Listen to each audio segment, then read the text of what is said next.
Hello, I'm Michelle Cahill, and welcome to the XQ Expert Series. Today we're talking about staffing for student-centered learning. By staffing, we mean teachers, of course, but we also mean school leaders, counselors, and other school staff, and a broad group of people we call non-traditional educators. The question we're trying to answer is this. If you know what kind of student-centered learning experiences you want to provide in your school, how do you find and keep the right people on board to realize that vision? Our guests today are Betsy Aarons, the CEO of the Urban Schools Human Capital Academy, a nonprofit organization she founded to help districts and schools improve the functioning of their human resources operations.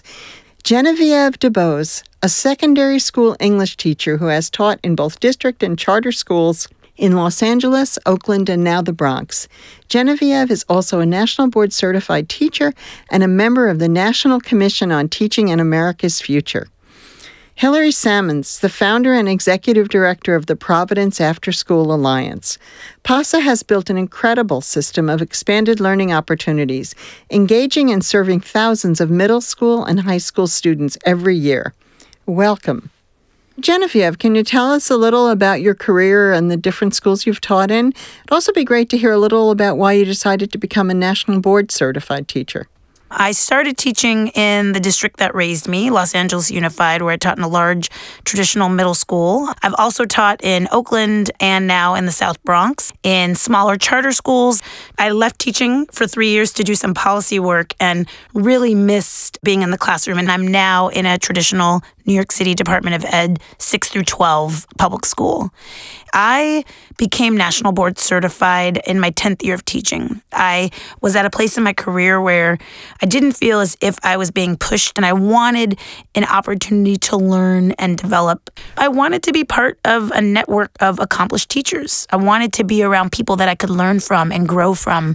Those things really spoke to me and pushed me to become board certified. I'm going to go to Betsy here. Can you describe the Academy and its work? The Academy came about as a result of central office functionality or lack thereof when it came to doing human resources and human capital work.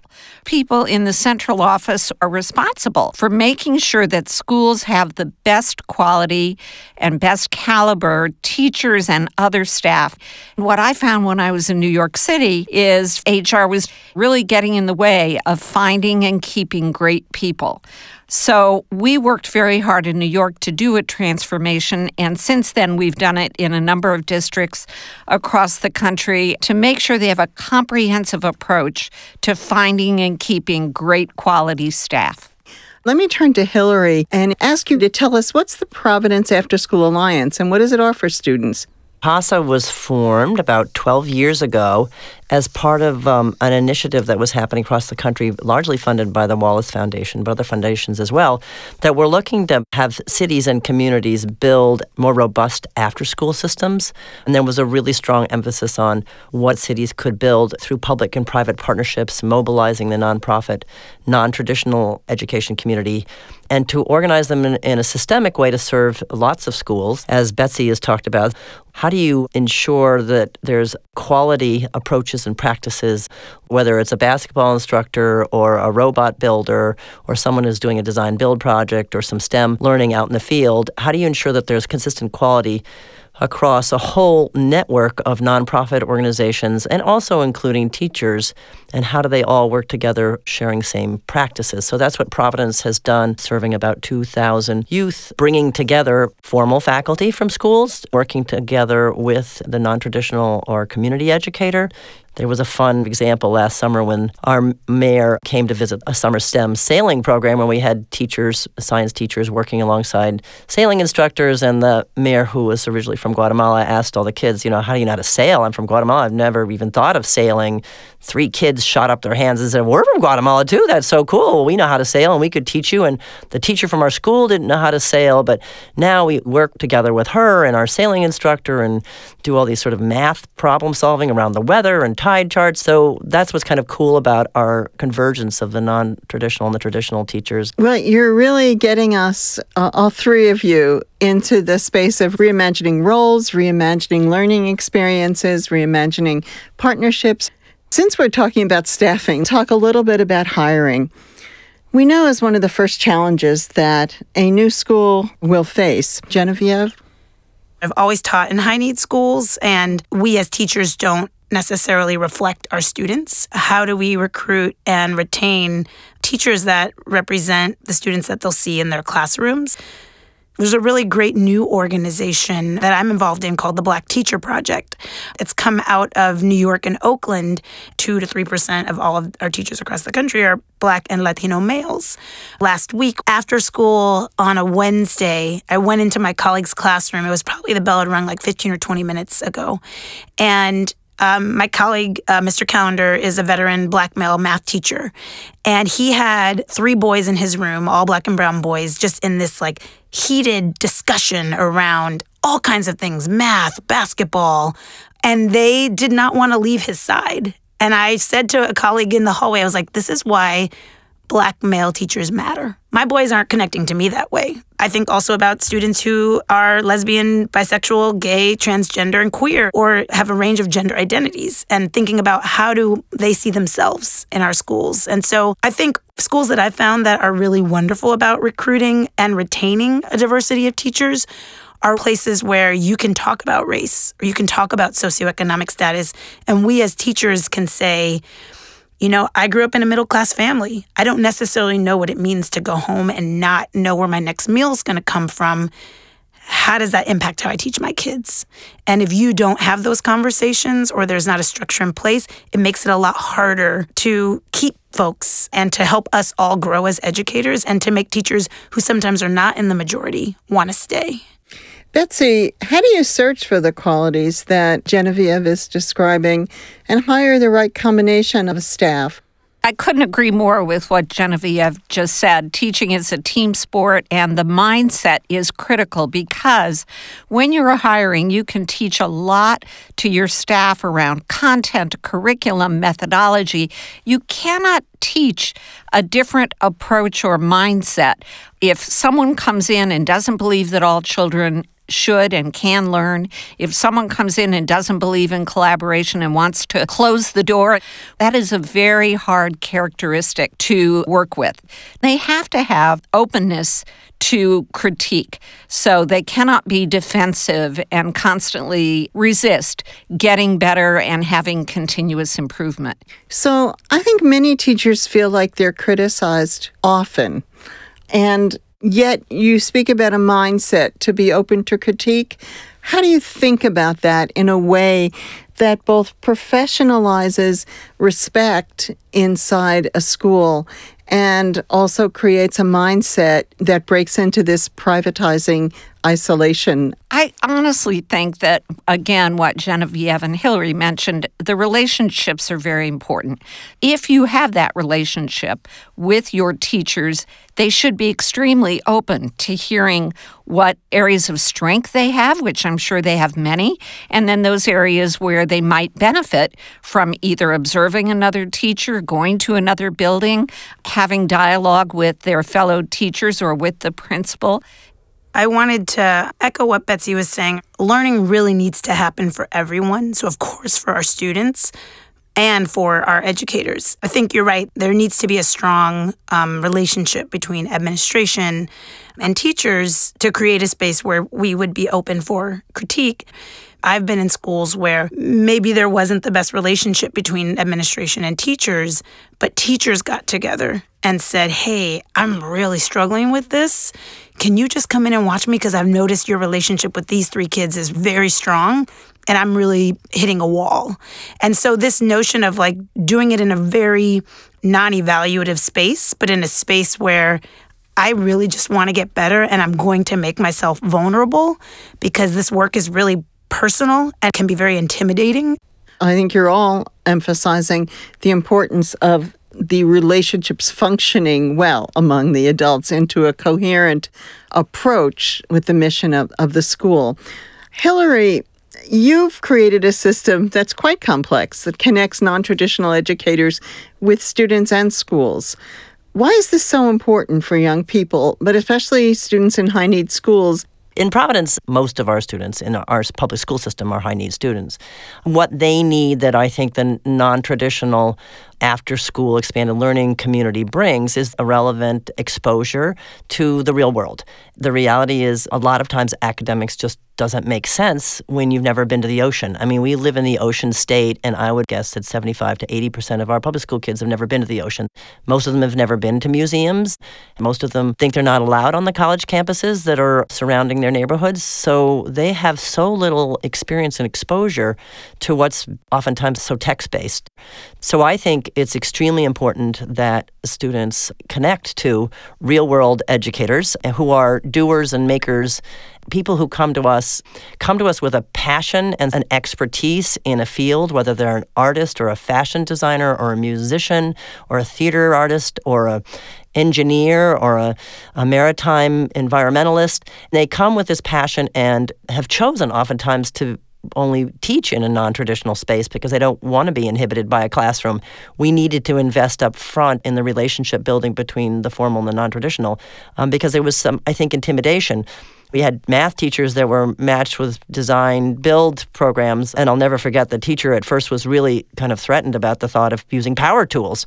But now, after a summer of getting used to them, she can't wait to get back into this design build and sees the implications and ways of using math that the design build program was like, oh my gosh, it's so wonderful to have a math expert that can help us understand what different levels and applications, where geometry ties in and how we can articulate that. So it's exciting to bring the non-traditional teacher in, and I think they can benefit a great deal from a marriage with a traditional teacher.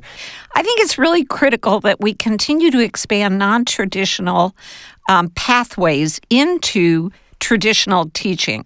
First of all, we have to really come to grips with the fact that schools of education are already down 10 to 12% nationwide, and people are not going into teaching in the way that they did when in the 60s and 70s, it was one of the only occupations available to women and minorities. Thank goodness that's all changed, but it has seriously depleted the pipeline into education. We work very hard with our districts who are very high needs to be able to expand their pool of potential candidates to those non-traditional graduates who might be an economics major, who could teach math, or might be someone who would be interested in special ed but didn't have an education background. We can get them the education courses they need and the certification. Genevieve and Hillary, if high schools are really using time, technology, and space within and beyond the walls of the school more effectively, especially those who are creating a school from scratch, how would staffing of these schools need to change? We need to ensure that the schools are staffed in a way where we as teachers or educators can infuse our academic content into very relevant and engaging and rigorous learning experiences for kids, and ones that allow them to kind of push themselves and grow and develop themselves and their identities. When I was teaching in Oakland, one of my favorite learning experiences and teaching experiences with my students was we were studying ancient Egypt and looking at what the guiding question, what can we learn about a civilization from the things they left behind? And so we were doing this really deep inquiry into ancient Egyptian artifacts. And so we partnered with my alma mater, the UC Berkeley Archaeology Department, where students got to meet real archaeologists, archaeology professors, and they even were able to do their own real, in quotes, dig on campus. But then we also were able to collaborate with a local artist who helped us follow the steps of ancient Egyptian artisans to turn our classroom into an ancient Egyptian tomb. As an English teacher and a social studies teacher, we did a great deal of research and reading and writing about the artifacts we found.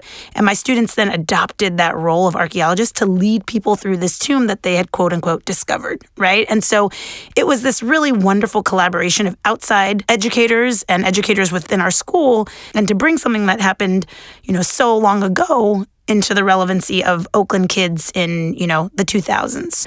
Earlier, it was shared that in Providence, students may not feel like they belong on the Brown campus or the Rhode Island School of Design campus. And so when we get our kids onto these university campuses, they feel like they fit in. When we get them into museums, it's not something that's foreign. It's something that they can relate to and they have experience with. Hillary, formal educators are often oriented to their own building.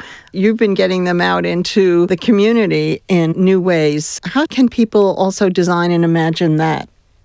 Well, that has been one of our biggest challenges. Thinking about opening up your school to spaces beyond the traditional school space and working with the non-traditional educators and collaborating with them has taken a lot of trust building and orienting formal educators to what exists in their community. So we set up this system that takes young people out onto the Save the Bay boats and takes them into a cooking school that's in the Federal Hill neighborhood with Chef Walter's cooking studio for sort of upper middle class women. And getting teachers who oftentimes commute to go out into the community has been extremely important. So we've paired them to co-teach. And I would recommend that as you're designing a new school, get a van or a bus or go out and explore, because there's artist studios, there's these design build studios, there's chefs who are willing to have you in the back kitchens. There was a great article, Why Some Poor Kids Thrive When They're Connected to After School and Projects That Have Identity. I think the same thing happens with teachers when they get out into these lab and learning spaces.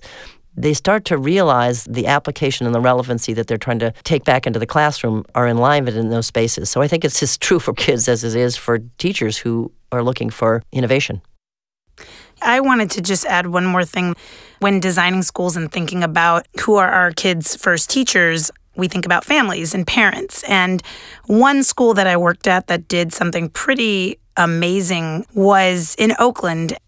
Every student at the school got an hour of home language instruction every day. And we had a very diverse student population. So we had students whose home languages were Spanish, English, Cantonese. The school leaders and us as the founding team were very mindful in thinking about how do we engage families, but how do we also honor where our students come from?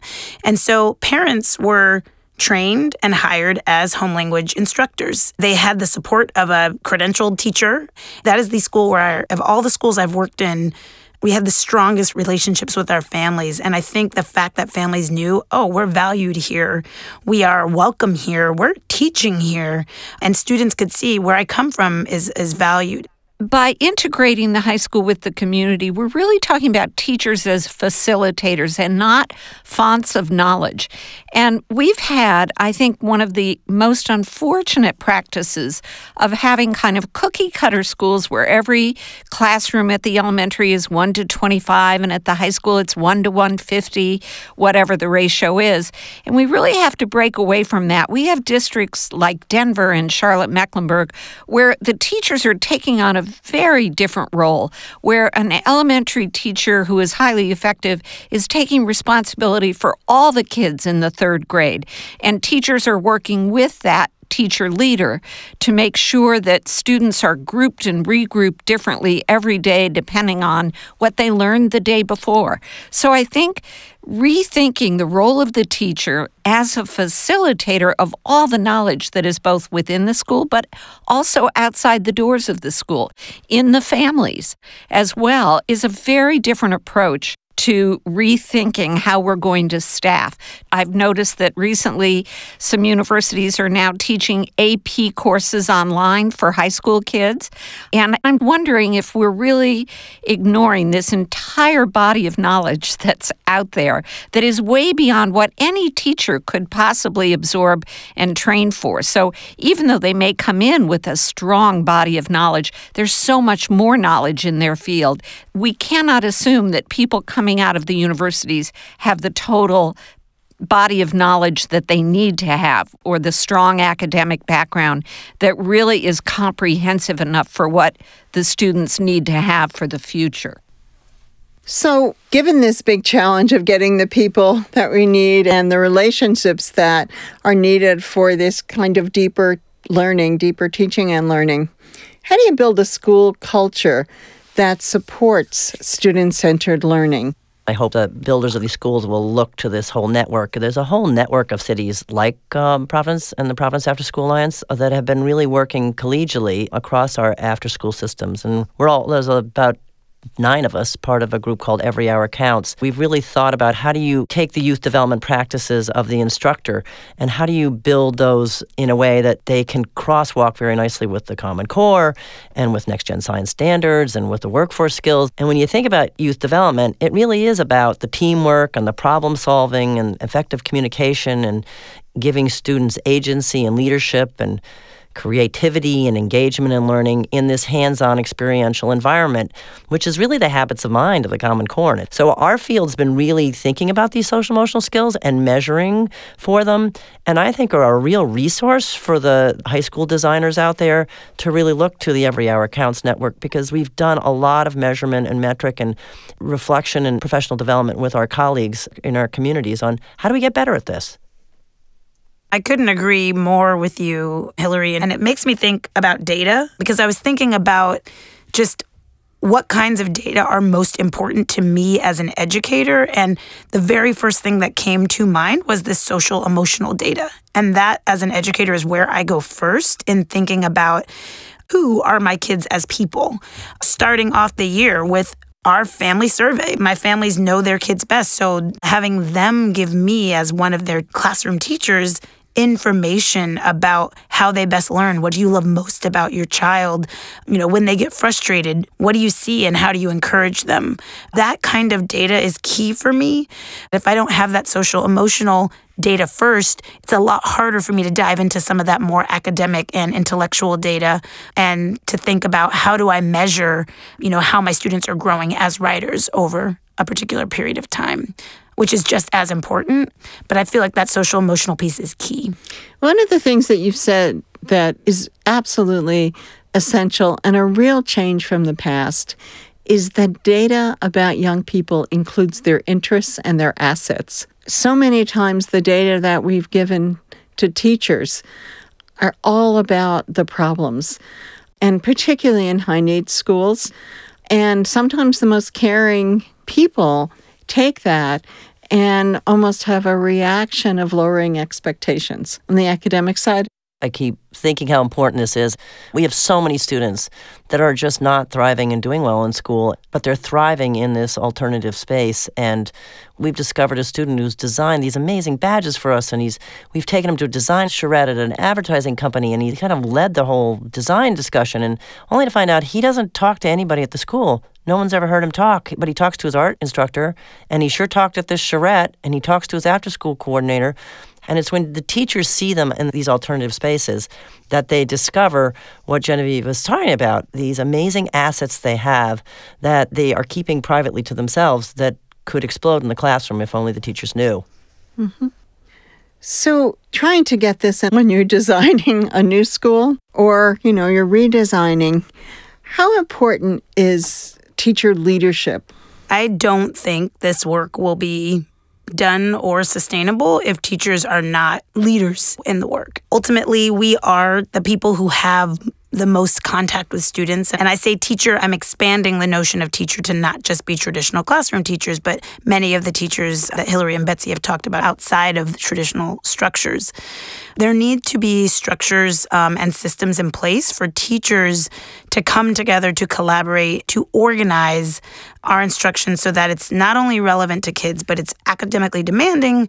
It has to be something that is school-wide and built into the organization of the school. And one of the things that I think was really crucial about the school that I worked at in Oakland was that we as teachers were trusted.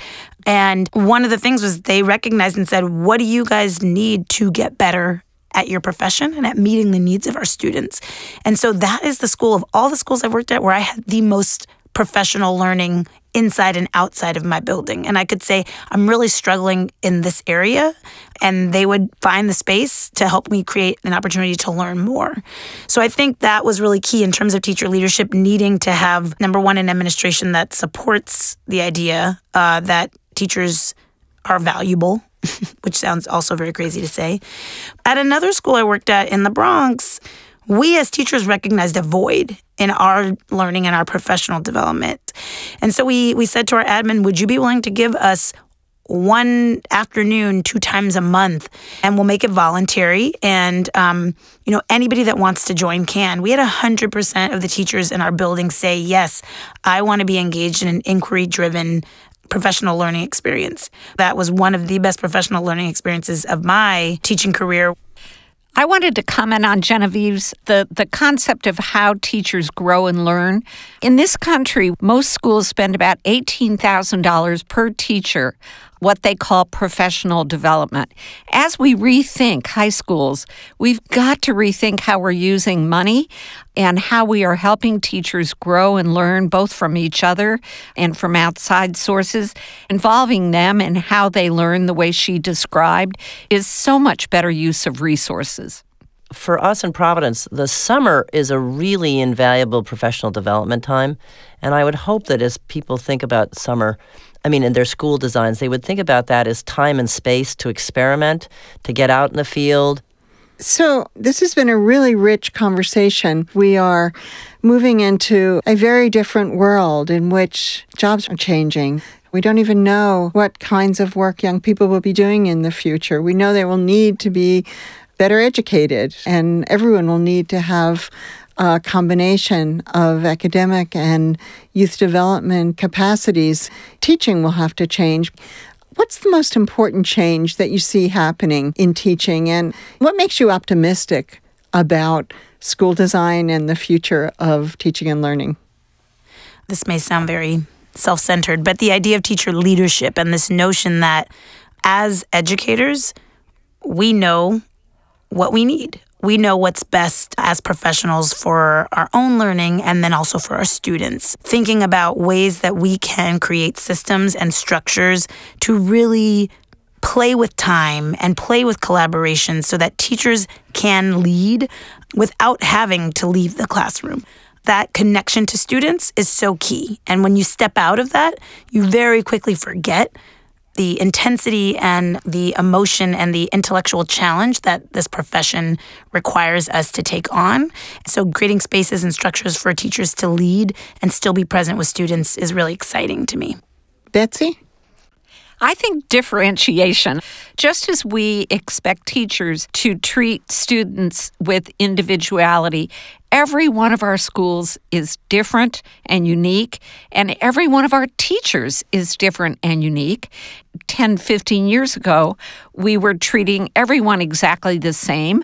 And if one teacher left, we just popped in another one and we didn't think much about it. We need to begin to differentiate among and between people so that we can really utilize their skills and capacities in a very different way, using things like structures of teacher leadership, using differentiated pay, using differentiated hours, just looking at the differentiated ways we can both structure our schools and how we can utilize talent in very, very different ways. And that makes me very optimistic. Hillary? I'm very excited at the convergence that's occurring in the after-school expanded learning youth development world, which is focused so much on experiential and hands-on learning. I'm very excited that the informal educator after-school community is starting to be asked for its advice by our district, where we've been asked to do a youth development training for all new incoming teachers. And they're trusting us, and they're seeing that we have metrics and accountability and professional development related to the field and want to learn from us. So I feel as if there's a ripe opportunity with this new high school design project, as well as this shift that's occurring in the field where teachers are coming out of the buildings and the after-school community is coming in, and there's convergence. With that, I'd like to thank Betsy, Genevieve, and Hillary for their rich insights and transition to the next part of this conversation. We know there are lots of XQ Challenge team members who have questions for these experts. Join us Tuesday night, April 19th at 8:30 p.m. Eastern Time on Twitter with the hashtag XQ Expert Series, where our guests will be answering questions live.